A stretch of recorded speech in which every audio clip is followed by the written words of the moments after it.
Yo, chez Site France, c'est Jomac de retour sur YouTube pour jouer à vos mauvais tours. J'espère que vous avez bien, j'espère que vous avez bien profité pendant ces un mois où je vous ai laissé tranquille, où j'ai pas mis de petites pépites sur cette chaîne qui va bientôt être la chaîne la plus connue de cette planète. Vous vous doutez bien qu'on est mal parti, mais c'est pas grave, on va quand même y arriver. Aujourd'hui, je voulais vous parler des transports en commun. Ouais, on va recommencer. Parce que oui, c'est bien, on varie. Et toutes mes variations veut dire retour sur certains sujets qui ont été nommés. Les transports en commun. Voilà. Tout simplement parce que pendant ces nombreuses semaines où je n'étais pas là, j'étais en stage, sauf que j'avais pas envie de vous faire des vidéos où la qualité était comme les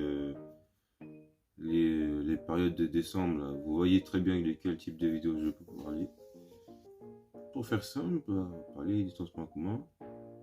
La vision du conducteur du train. Voilà, parce que je suis revenu en train, comme vous vous doutez forcément. Et comment vous dire, que tout ce que j'ai pu constater, 2h30 de retard, s'il vous plaît. 2h30 de retard. Ça, c'est à l'arrivée. Le train est arrivé en gare où j'étais censé le prendre avec 1h30 de retard. Voilà. Ouais, c'est dur. Bon, les raisons étaient de la chute des personnes, carrément. Au début, on nous disait présence de personnes sur les voies. En fait, on nous fait comprendre que c'est carrément une chute de personnes sur les voies. On comprend vraiment que la vie de conducteur de train, tu vois la tête que je tire là, tu comprends tout de suite que c'est pas forcément aussi beau qu'on veut le penser. Pourtant, même moi, je suis passionné de transport en commun, de train, de RER, de tout ça. Mais. Ah, tu vois. Alors, on va se mettre à la place des conducteurs de train, voilà. Déjà, il fait la moitié du trajet. Il arrive à la quatrième. Non, il arrive à la troisième gare de son trajet. Le train ne peut pas démarrer. Voilà, c'est clairement. On nous a dit, voilà, difficulté à redémarrage. Et déjà, faut savoir un truc, c'est que les trains, c'est pas comme les métros, c'est assez ouvert, c'est sur des réseaux très très ouverts, tu vois, ça partage leur voie avec différents types de trains.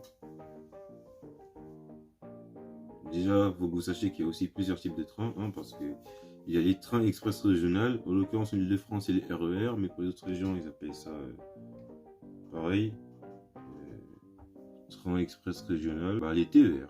Sauf que il y en a qui viennent en Ile-de-France aussi, forcément, vous vous doutez bien, qui viennent au départ de Paris, vous vous doutez bien. Et ouais, les trains express régionaux, les TER. Nous, on a le RER, sauf que nous, le RER, il passe dans la capitale, dans Paris, et il passe en souterrain, comme le métro. Voilà. Donc chez nous, le RER, c'est un mixte de... C'est un mixte de train, métro, on va dire. Mais avec la capacité d'un train, du coup. Ce qui fait 1 million de voyageurs sur le RER A, par exemple. Voilà, si c'est pas magnifique, je pense que c'est magnifique. Puis il y a les trains grande ligne. C'est plus à ça que ressemblent les TER. Les trains grande ligne express régional. Nous, c'est le Transilien. Et nous avons plusieurs types de RER. Mais en fait, on n'a qu'un seul type. On a le RER A. Il a deux branches RATP, des branches qui sont complètement isolées du réseau, on va dire, où il y a plusieurs types de trains. Carrément, il y a des RER, ils passent à côté des TGV, c'est pour vous dire. Et moi, le RER A, c'est pas son cas, vous inquiétez pas. Bref, le RER A, à l'est, il va Marne-la-Vallée et Boissy-Saint-Léger. Et à l'ouest, c'est Saint-Germain-en-Laye. Branche, encore une fois, qui est loin de ce réseau, qui est plus dans la zone RATP du RER A. Parce que oui, il faut savoir qu'il y a des RER A, il y a des RER qui sont exploités par la RATP et la SNCF. Vous vous doutez bien que les zones où ils partagent le plus de trafic, avec les TGV, Transilien, tout ça, c'est les zones SNCF, bien évidemment, SNCF, l'État, un réseau ferré national, vous savez comment ça se passe. Grève par-ci par-là, vous allez me dire RATP c'est pareil, mais bon. Bon, je chipote. Mais bon, le dernier mouvement de grève, là, hein, vous vous doutez bien, hein, 2 millions de personnes, hein, c'est pas pour rien.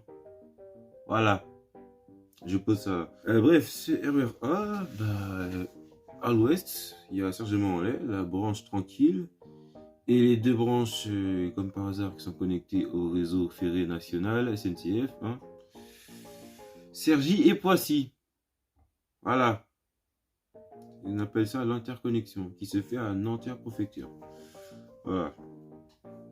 Donc tu te doutes bien que si à Saint-Lazare il y a un problème de courant, le RER A vers Cergy et Poissy, c'est finito.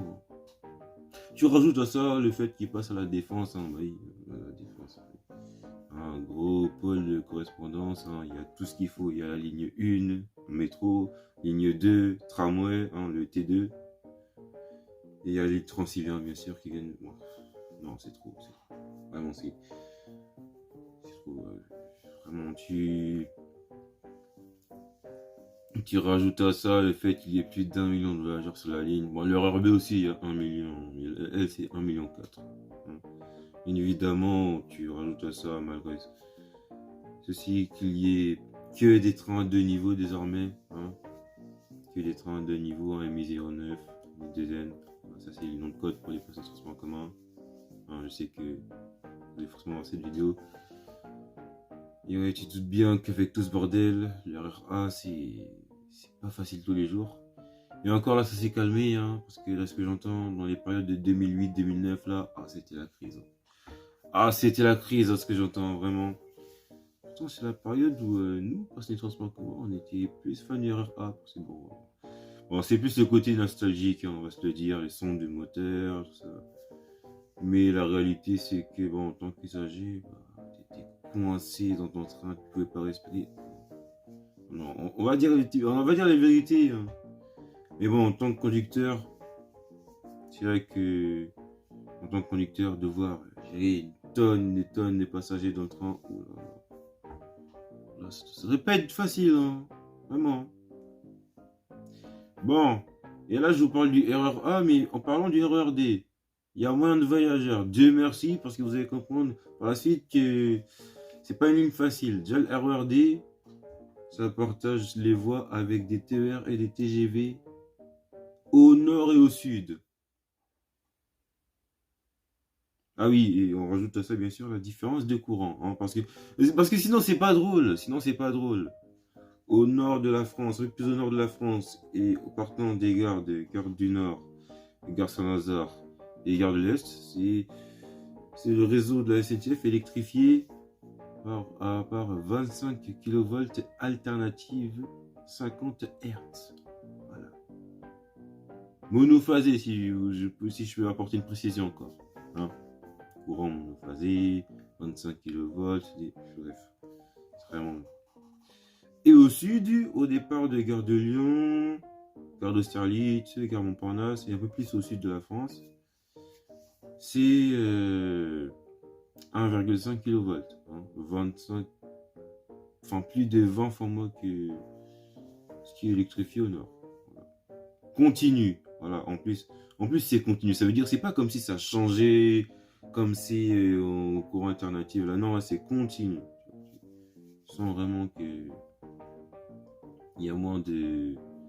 On sent vraiment que l'erreur D, déjà, c'est catastrophe. Ah oui, les retards de 2h30. Vous savez c'est sur quelle ligne? C'est la ligne Paris-Nevers. Paris-Nevers. Les mêmes lignes que dessert l'erreur D. Quel hasard quand même, hein. Non mais il faut le noter, quel hasard. Le réseau sud-est, hein, gare de Lyon, vraiment...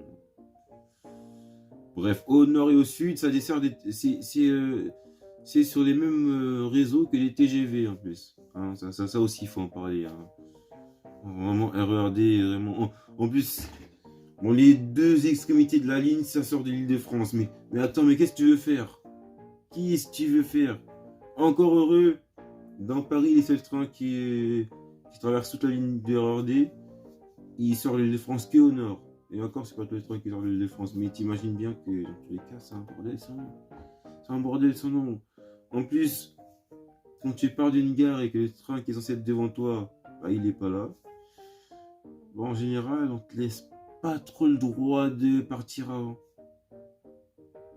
Parce que si tu pars trop tôt et que tu arrives en avance, bah, ça crée que sur le chemin, bah, tu vas devoir t'arrêter avant. Pourquoi? Question de sillon. Voilà. Des sillons, c'est plusieurs trajets qui se font sur une même ligne. Voilà, donc vous vous doutez bien que sur le RER A, par exemple, c'est un train commun entre Vincennes et Nanterre-Préfecture, du coup, là où il y a 30 trains par heure. 30 trains par heure. Bon, aujourd'hui, c'est plus aux alentours de 25, de 24 à 26, peut-être 27. Hein. Non, c'est 26. Pourquoi j'ai dit 27? Moi, je suis chelou. Et bref, avec tout ce bordel, tu te doutes bien que... Voilà, quoi.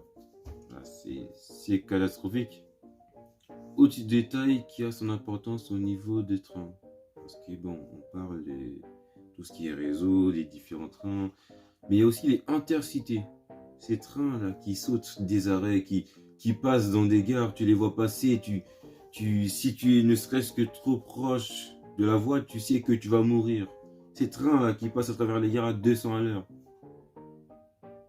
Et encore, ça c'est rien. Les TGV, enfin, ils traversent pas les quais, genre. Enfin, les TGV, quand ils vont à 300 à l'heure, ils ont une voie qui les sépare du quai. Genre, c'est cette voie-là où le TGV qui dessert la gare va s'arrêter pour... Bref, en gros, quand je vous explique tout ça, vous comprenez que les conducteurs de train, ils souffrent. Ils souffrent parce que au moindre problème, on peut leur stopper leur train gratuit.